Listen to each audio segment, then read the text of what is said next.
નજીક આવતા જ ભાજપના નેતાઓએ પણ પ્રચારમાં ગિયર બદલ્યા। મુખ્યમંત્રીએ ઘાટલોડિયામાં પૂરજોશમાં પ્રચાર કર્યો। આગામી 7મી મેના રોજ ગુજરાતમાં લોકસભાની ચૂંટણી માટે મતદાન યોજાશે। ચૂંટણીને લઈ રાજકીય પક્ષોએ જોરશોરથી પ્રચાર શરૂ કરી દીધો છે, ત્યારે રાજ્યના મુખ્યમંત્રી ભૂપેન્દ્ર પટેલ પણ પૂરજોશમાં પ્રચાર કરી રહ્યા છે। મુખ્યમંત્રીએ ઘાટલોડિયા વિધાનસભામાં વિસ્તારમાં અલગ અલગ સોસાયટીના ચેરમેન, સેક્રેટરી સાથે એક મીટિંગમાં હાજરી આપી હતી અને 100% વોટિંગ કરવા માટે અપીલ કરી હતી। સાથે જ પ્રધાનમંત્રી મોદી અને અમિત શાહે કરેલા વિકાસ કામોની માહિતી પણ આપી। આ તરફ મધ્ય ગુજરાતની આણંદ લોકસભા બેઠકના ભાજપના ઉમેદવાર મિતેશ પટેલે પ્રચારનો ધમધમાટ શરૂ કર્યો છે। આણંદ લોકસભા બેઠકના બોરસદ વિધાનસભાના ગ્રામીણ વિસ્તારમાં ઉમેદવાર મિતેશ પટેલ અને તેમના સમર્થકો સાથે પ્રચાર શરૂ કર્યો છે। બોરસદના ગ્રામીણ વિસ્તારમાં સ્થાનિકો પણ ઉપસ્થિત રહ્યા હતા। ભાજપના ઉમેદવાર મિતેશ પટેલ સાથે બોરસદ વિધાનસભાના ધારાસભ્ય અને ગુજરાત વિધાનસભાના નાયબ દંડક રમણભાઈ સોલંકી, અમૂલ ડેરીના વાઇસ ચેરમેન અને સહકારી ક્ષેત્રના આગેવાન કાંતિભાઈ સોઢા પરમાર સાથે બોરસદ ભાજપ સંગઠનના કાર્યકરોએ બોરસદ તાલુકાના ગ્રામીણ વિસ્તારમાં લોકસભાની ચૂંટણીના પ્રચારમાં જોડાયા છે। બનાસકાંઠાના ભાજપના પૂર્વ મંત્રી અને દિયોદરના ધારાસભ્ય કેશાજી ચૌહાણ કોંગ્રેસ પર ખૂબ બરસ્યા। લવાના ગામે યોજાયેલ સભામાં કેશાજીએ કોંગ્રેસ પર પ્રહાર કર્યા। તેઓએ કહ્યું કે કોંગ્રેસ એટલે કડવું બીજવારો, આ કડવા બીજવારના વાવેતર તમારા ગામના ના કરતા એવી વિનંતી કરું છું। તેઓએ કહ્યું કે કડવું બીજવાર ગમે ત્યારે નડે, આ વાત તો તમે સમજો જ છો। આ તરફ કોંગ્રેસે પણ પૂરજોશમાં પ્રચાર શરૂ કર્યો। બનાસકાંઠામાં ગેનીબેને નવું જ કાર્ડ ફેંક્યું। બનાસકાંઠામાં ગેનીબેન જોરશોરથી પ્રચારમાં જોવા મળી રહ્યા છે। હવે ગેનીબેનનું નવું અને ત્રીજું રૂપ જોવા મળ્યું છે। ગેનીબેન ઠાકોર હવે ગરીબી કાર્ડ રમ્યા। ગેનીબેન ઠાકોરે પ્રચાર દરમિયાન કહ્યું કે હું ગરીબ પરિવારની દીકરી છું। આ અગાઉ બનાસની દીકરી તરીકે પ્રચાર કર્યો, ત્યારે આ વખતે ગરીબ પરિવારનું લેવલ લગાવ્યું। ગેનીબેને પ્રચાર દરમિયાન કહ્યું કે હું ગરીબ પરિવારની દીકરી છું, પણ લોકશાહી ટકાવવા માટે એક પ્રણાલિકા છે। તંદુરસ્ત લોકશાહી ટકાવવા ઉદાહરણ પૂરું પાડીશ। ભાજપ ઉમેદવાર રેખાબેન ચૌધરીએ પણ બનાસની દીકરીનું સૂત્ર ઉચ્ચાર્યું હતું। છોટાઉદેપુર બેઠક પર નવોદિત ઉમેદવાર જશુ રાઠવા સામે કોંગ્રેસે પીઢ અને અનુભવી ઉમેદવાર સુખરામ રાઠવાને મેદાનમાં ઉતાર્યા છે, જેથી છોટાઉદેપુર બેઠક પર ખરી ટક્કર જોવા મળશે। ત્યારે નર્મદા રાજપીપળા ખાતે સુખરામ રાઠવા પ્રચારમાં લાગ્યા। સુખરામ રાઠવાએ કાર્યકરો અને હોદ્દેદારો સાથે બેઠક યોજી ભાજપ પર પ્રહાર કર્યા। તેમણે કહ્યું કે આદિવાસી વિસ્તારમાં ભાજપે કોઈ જ પ્રકારનો વિકાસ નથી કર્યો। કોંગ્રેસના દિગ્ગજો ભાજપમાં ભળી ગયા બાદ પણ સુખરામ રાઠવાએ જણાવ્યું કે કોંગ્રેસ પતી નથી ગઈ, ગામડાઓમાં આજે પણ કોંગ્રેસનું વર્ચસ્વ છે। આ દરમિયાન ગુજરાત કોંગ્રેસ પણ પ્રચાર પ્રસારમાં કંઈ પણ કચાશ રાખવાના મૂડમાં નથી। કોંગ્રેસના ઉમેદવારોને એમની પસંદના સ્ટાર પ્રચારકો મળશે। પ્રદેશ કોંગ્રેસે ઉમેદવારો પાસે એમના ગમતા પ્રચારકોનું લિસ્ટ માંગ્યું છે। પ્રદેશ કોંગ્રેસના પ્રચારકો થોપી દેવાના બદલે ડિમાન્ડ મુજબના આપવાનો પ્લાન ઘડાયો છે, જે તે લોકસભામાં પ્રચલિત અને અસરકારક નેતાની ઉમેદવારો કરશે માંગ, એવી શક્યતા છે।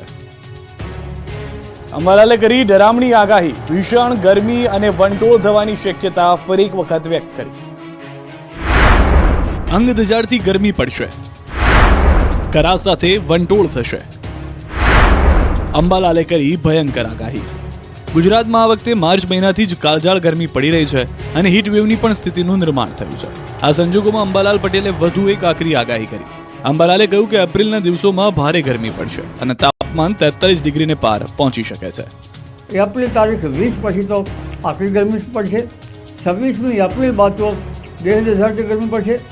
મહત્તમ ઉષ્ણતામાન કેટલાક ભાગમાં તો લગભગ 43 ડિગ્રીથી વધુ થવાની શક્યતા રહેશે। માત્ર એપ્રિલ જ નહીં, મે મહિનામાં તો લૂ લાગે એવી ભીષણ ગરમીની અંબાલાલે આગાહી કરી। મે મહિનાના વાતાવરણમાં અણધાર્યા ફેરફારના પણ અંબાલાલે એંધાણ વ્યક્ત કર્યા। મે માસમાં તો લૂ ચાલશે।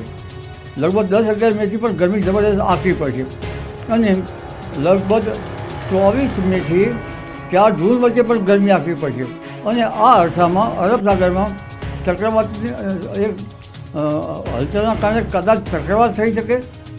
ઉનાળો નજીક છે, ત્યારે કેરી પકવતા ખેડૂતોને પણ અંબાલાલે ચેતવણી આપી।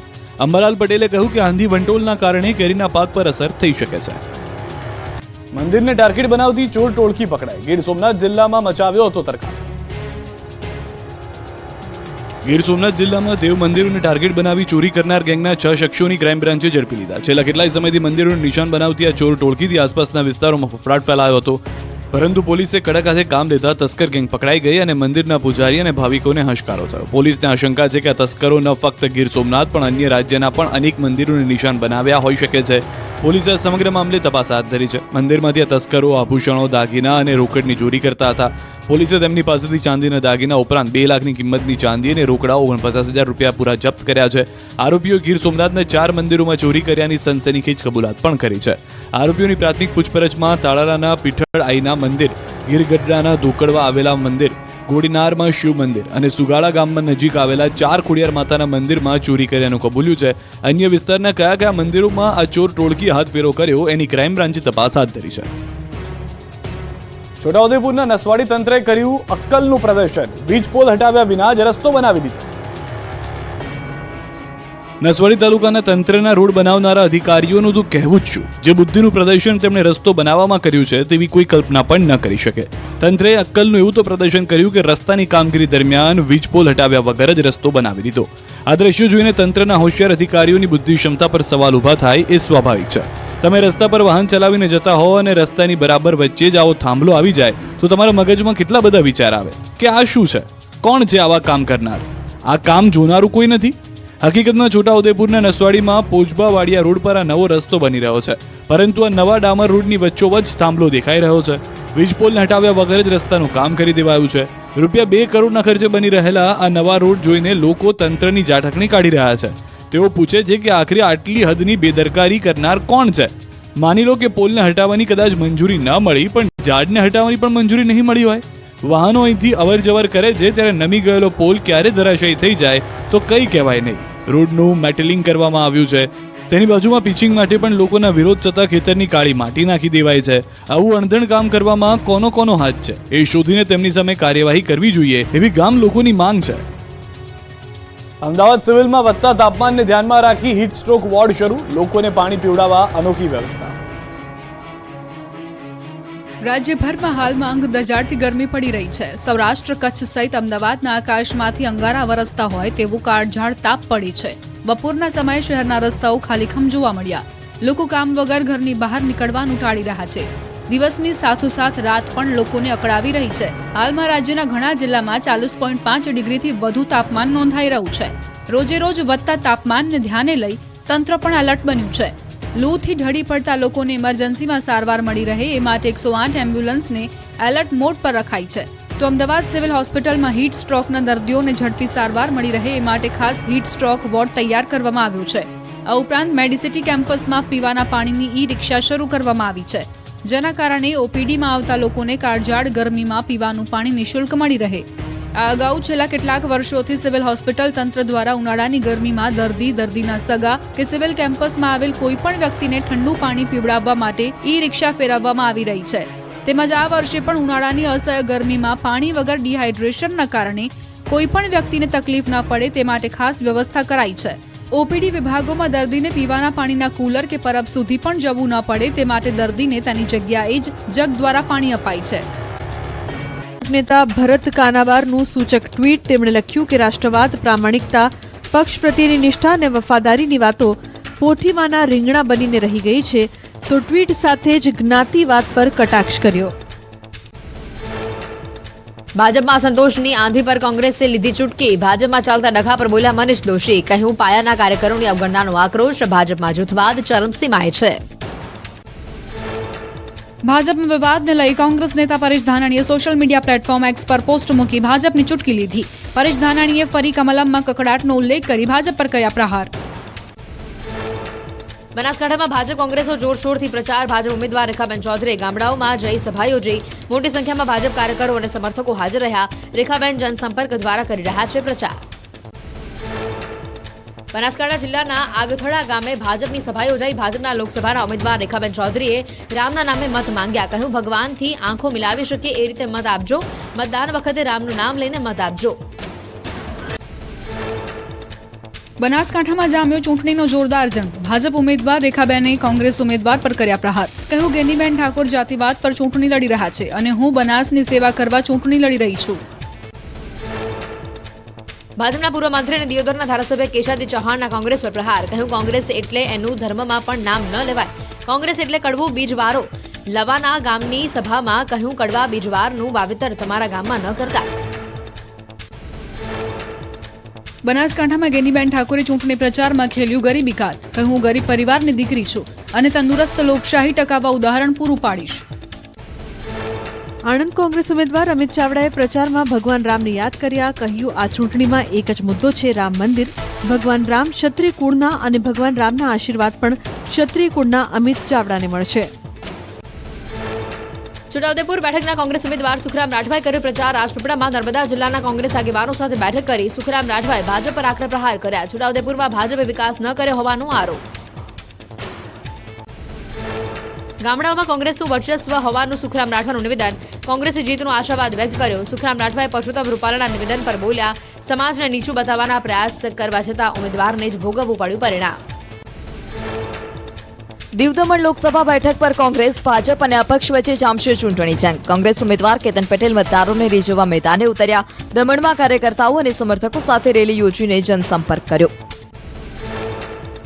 ગુજરાત કોંગ્રેસના ઉમેદવારોને મળશે પસંદના સ્ટાર પ્રચારકો. પ્રદેશ કોંગ્રેસ ઉમેદવારો પાસેથી માંગ્યું એમના ગમતા પ્રચારકોનું લિસ્ટ. થોપી દેવાના બદલે ડિમાન્ડ મુજબ અપાશે પ્રચારકો. લોકસભામાં પ્રચલિત અને અસરકારક નેતાની ઉમેદવારો કરશે ડિમાન્ડ. લોકસભા મત વિસ્તારના જ્ઞાતિગત સમીકરણને અનુરૂપ સ્ટાર પ્રચારકની માંગ. બીજા તબક્કાના મતદાન બાદ નેશનલ લીડરના થશે ગુજરાત પ્રવાસ. રાજકોટમાં કોળી સમાજના આગેવાન વિક્રમ સોરાણીએ કોંગ્રેસમાં જોડાયા પહેલા જ શરૂ કર્યું પ્રેશર પોલિટિક્સ. સોરાણીએ કરેલા પોસ્ટમાં લખ્યું કે પહેલા મારો સમાજ અને પછી હું. મારા સમાજમાં યુવાનોને મળવી જોઈએ ટિકિટ. સુરેન્દ્રનગરના લીંબડીમાં મળ્યું તળપદા કોળી સમાજનું સંમેલન. ચૂંટણીમાં સમાજની અવગણના થઈ હોવાનો દાવો. ઉમેદવારોની પસંદગીમાં સમાજની ટિકિટમાં અન્યાય થયો હોવાનો આરોપ. ટિકિટ સહિતના મુદ્દે સંમેલનમાં ચર્ચા કરાઈ. અપક્ષમાંથી તળપદા કોળી સમાજના ઉમેદવારને ઉતારવાની ચીમકી. તળપદા કોળી સમાજના ઉમેદવારને વોટ અને નોટ બંને આપશે તેવો નિર્ણય કરવામાં આવ્યો. સમાજના આગેવાનો નિર્ણયને વધાવી રોકડ રકમ આપવાનું શરૂ કર્યું. અરવલ્લીમાં આક્રોશ બાદ ભીખાજી માટે યજ્ઞનું આયોજન કરવામાં આવ્યું. મેઘરજના સિસોદરા મેઘાઈ માતાજી મંદિરે યજ્ઞ કરવામાં આવ્યો. ભીખાજી ઠાકોરને ટિકિટ માટે કરાઈ પ્રાર્થના. સમર્થકોના આક્રોશ બાદ હવે પ્રાર્થનાઓનો દોર. જૂનાગઢમાં શહેર ભાજપ કાર્યાલયનું લોકાર્પણ કરાયું. અંદાજિત 10 કરોડના ખર્ચે બનેલા ગિરનાર કમલમનું ભાજપ પ્રદેશ અધ્યક્ષ સી આર પાટીલના હસ્તે કરાયું લોકાર્પણ. પ્રદેશ ભાજપ સંગઠન મંત્રી રત્નાકરજી, પ્રદેશ મહામંત્રી વિનોદ ચાવડા, જૂનાગઢ પ્રભારી ભૂપેન્દ્રસિંહ હાજર રહ્યા. લોકસભાની ચૂંટણીને લઈને સીએમની ભાજપ સંગઠન સાથે મહેસાણામાં બૃહદ બેઠક. દૂધસાગર ડેરીના હોલમાં સંગઠન સાથે યોજી બૃહદ બેઠક. જિલ્લાના સંગઠનના હોદ્દેદારો અને ચૂંટાયેલા પ્રતિનિધિઓ સાથે ચર્ચા. વિજાપુર વિધાનસભા પેટા ચૂંટણીની રણનીતિ મુદ્દે પણ કરાઈ ચર્ચા. ચૂંટણીને લઈ રાજ્યના મુખ્યમંત્રી ભૂપેન્દ્ર પટેલ પણ પૂરજોશમાં પ્રચાર કરી રહ્યા છે. સોસાયટીની એક મીટિંગમાં સીએમએ 100% વોટિંગની અપીલ કરી હતી તો પીએમના વિકાસ કામોની આપી હતી માહિતી. લોકસભા ચૂંટણી પહેલા ગોધરામાં મુખ્યમંત્રી સંવાદ કાર્યક્રમ યોજાયો. કાર્યક્રમમાં લોકસભાની ચૂંટણીને લઈ કાર્યકર્તાઓને કામગીરીની રૂપરેખાની જાણકારી આપવામાં આવી હતી. રામ મંદિરમાં તમામ મંદિરમાં મહાઆરતી અને પ્રસાદ વિતરણ કાર્યક્રમ યોજાયો. ભાજપ નેતા ગોરધન ઝડફિયા અને પ્રદીપસિંહ જાડેજા વડોદરા પહોંચ્યા. લોકસભા ચૂંટણીની રણનીતિ નક્કી કરવા વડોદરા આવ્યા હોવાની ચર્ચા. આંતરિક વિખવાદને લઈ તેમણે જણાવ્યું કે કોઈ આંતરિક નારાજગી નથી. આણંદ બેઠક પર ભાજપના ઉમેદવાર મિતેશ પટેલે શરૂ કર્યો પ્રચારનો ધમધમાટ. બોરસદ વિધાનસભાના ગ્રામીણ વિસ્તારમાં સમર્થકો સાથે મેદાનમાં ઉતર્યા મિતેશ પટેલ. વિકસિત ભારતની ગેરંટી સાથે કર્યો જનસંપર્ક. આણંદ લોકસભા બેઠકના ભાજપ ઉમેદવાર મિતેશ પટેલે ચૂંટણી પ્રચારમાં જીતનો આશાવાદ વ્યક્ત કર્યો. જીટોડિયા, મોગરી, સંદેસર, મેઘવા, વાંસખીલિયા સહિતના ગામોમાં ભાજપે પ્રચાર કર્યો. ધારાસભ્ય યોગેશ પટેલ સહિતના ભાજપ સંગઠનના કાર્યકરો આગેવાનો હાજર રહ્યા.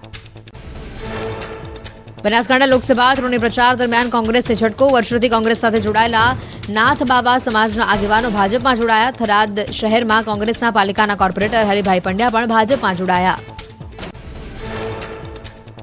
મહેસાણાના ખેરાલુમાં વિપુલ ચૌધરીની અધ્યક્ષતામાં અર્બુદા સેવા સમિતિની યોજાઈ બેઠક. સમાજને શિક્ષિત કરવા બેઠકમાં હાકલ કરાઈ. શિક્ષણના ખાનગીકરણ અને વેપારીકરણના મુદ્દે ચર્ચા કરાઈ. ગુજરાતવાસીઓ હવે આખરી ગરમી માટે રહેજો તૈયાર. એપ્રિલમાં દજાડતી ગરમી રહેશે. હવામાન નિષ્ણાંત અંબાલાલ પટેલે ગરમીને લઈ કરી આગાહી. 20 એપ્રિલ બાદ ઉનાળો આકરા પાણીએ હશે.